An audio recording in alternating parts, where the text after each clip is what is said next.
유럽의 왕실이 정략 결혼을 통해 영토를 넓히고 동맹을 맺으며 권력의 외연을 확장할 때 오토만 제국의 술탄들은 전혀 다른 길을 선택했습니다.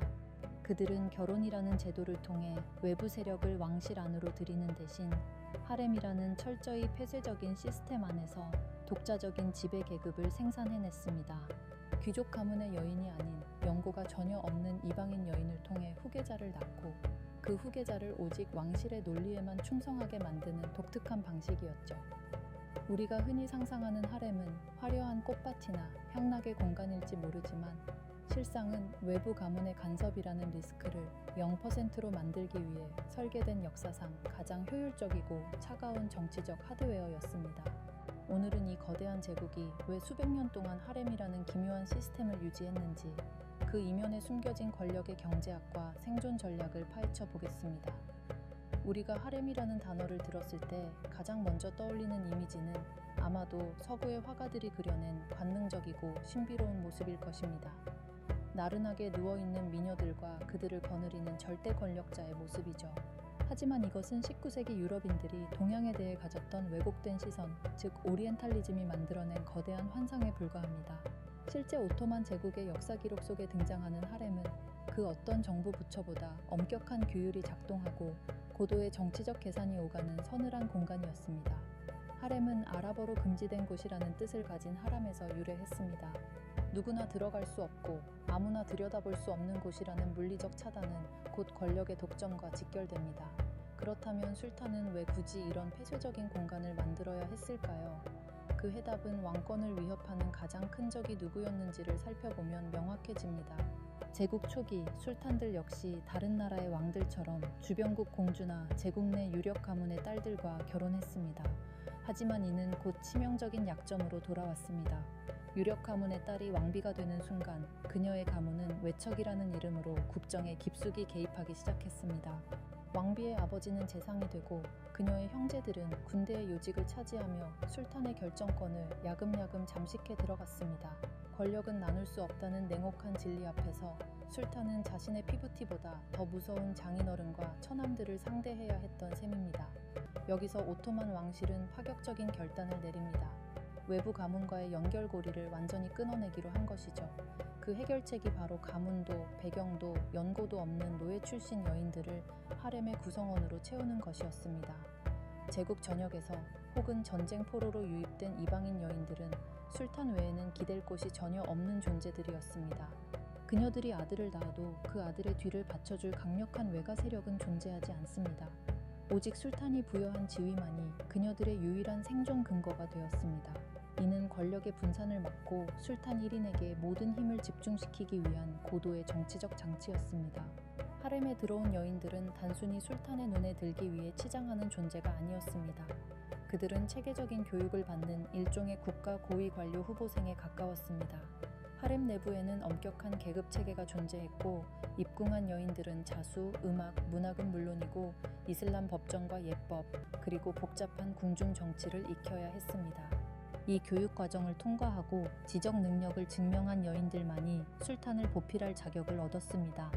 즉, 하렘은 제국의 최고 지배층을 길러내는 특수 사관학교였던 셈입니다. 하렘의 질서를 유지하고 술탄의 후계를 설계하는 과정은 단순히 혈연에 기댄 감정적인 작업이 아니었습니다. 그것은 철저하게 계산된 인사관리 시스템에 가까웠습니다. 하렘의 여인들은 입궁하는 순간부터 자신만의 커리어를 쌓아야 하는 경쟁 사회에 던져집니다. 처음에는 수습생인 아젬이라는 지위에서 시작해 실력을 인정받으면 보좌관 격인 칼파가 되고 술탄의 눈에 들어 총애를 받는 단계인 괴즈대로 나아갑니다. 여기서 아들을 낳으면 비로소 카딘이라는 당당한 후궁의 지위를 얻게 되죠. 이 과정은 현대 기업의 승진 체계만큼이나 냉혹하고 투명하게 운영되었습니다. 미모는 입구 컷에 불과했고 실질적으로 살아남아 권력의 핵심으로 진입하는 이들은 고도의 정치적 감각과 지적 능력을 겸비한 여성들이었습니다. 이 거대한 조직을 진두지휘하는 존재가 바로 술탄의 어머니 발리데 술탄입니다. 그녀는 하렘이라는 하드웨어를 돌리는 최고 운영 책임자였습니다.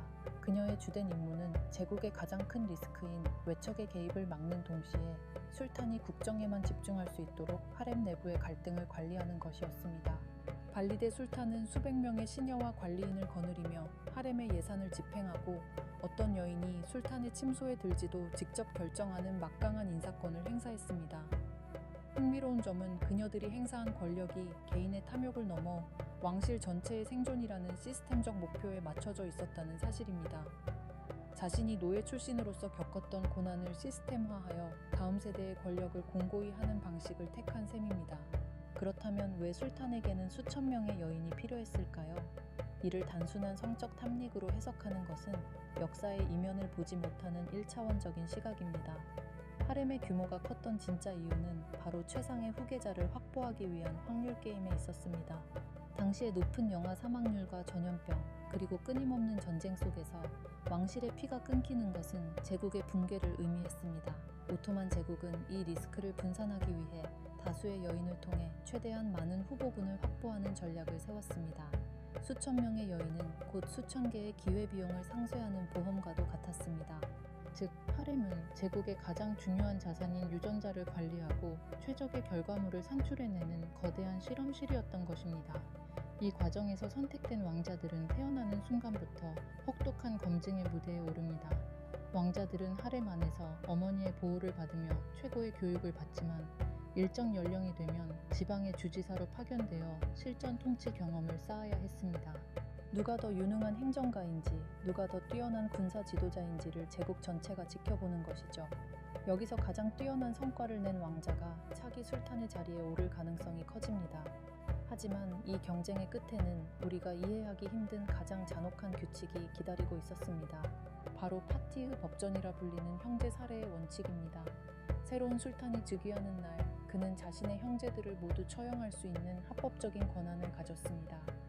현대인의 관점에서는 경악할 만한 일이지만 당시 오토만 제국의 통치 논리로는 지극히 이성적인 선택이었습니다.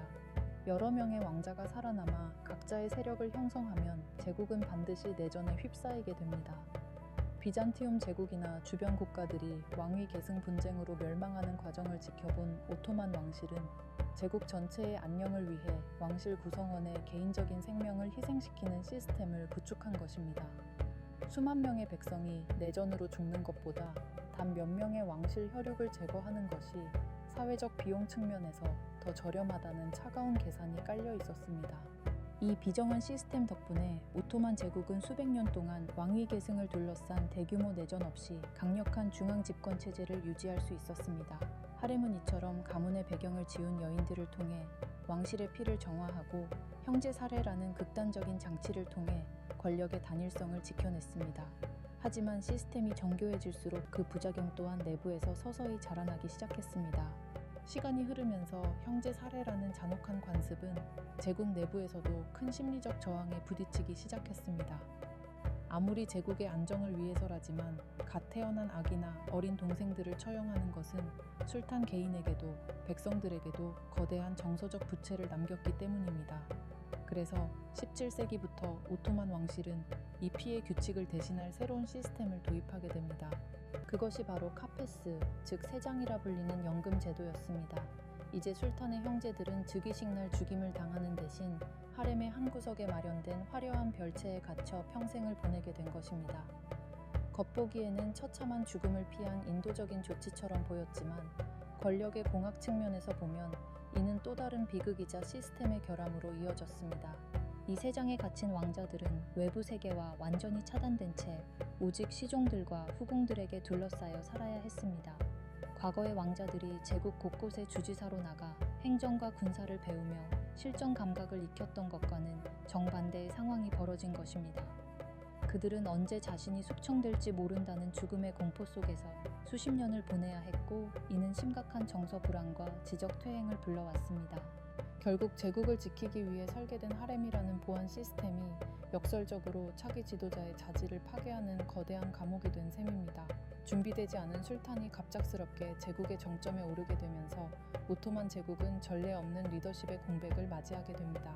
이 시기에 나타난 독특한 현상이 바로 여인들의 치세라고 불리는 시기입니다.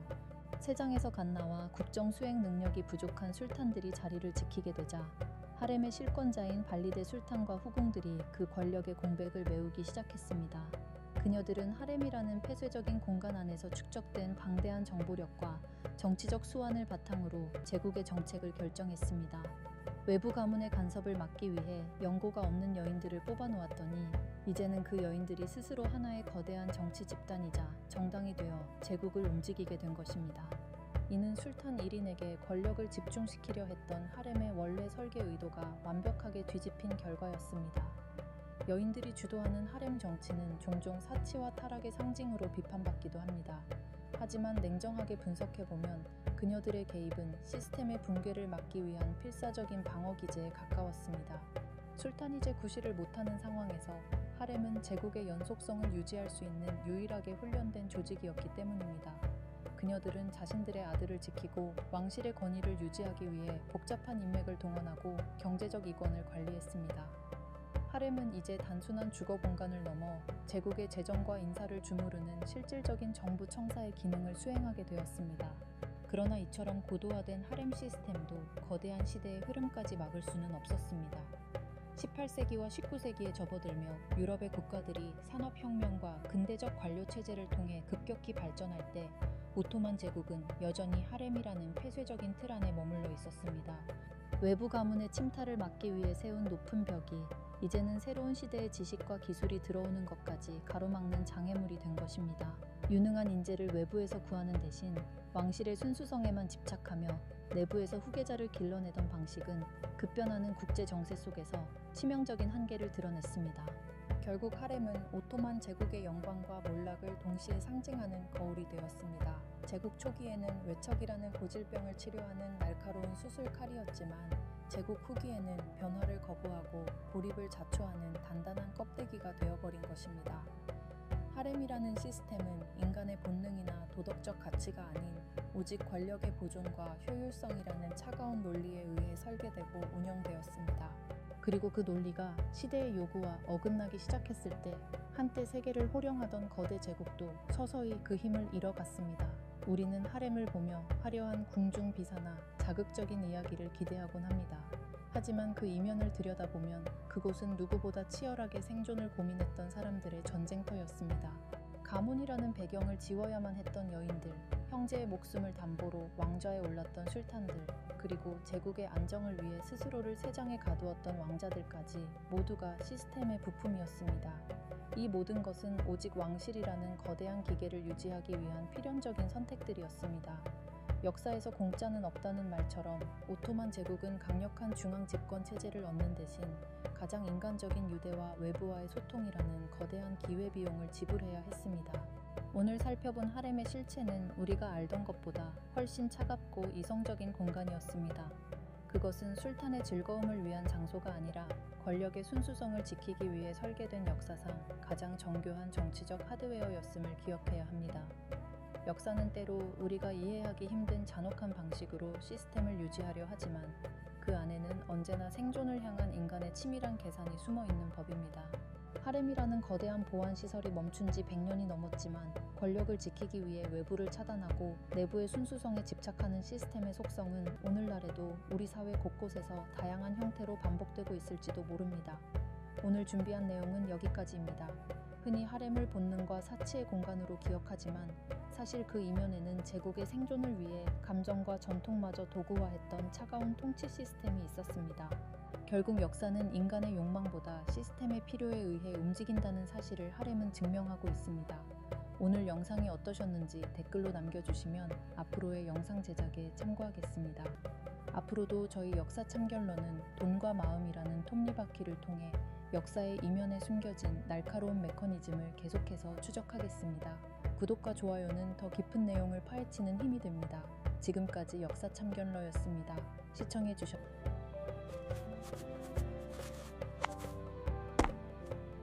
구독, 좋아요 꽉 눌러주세요.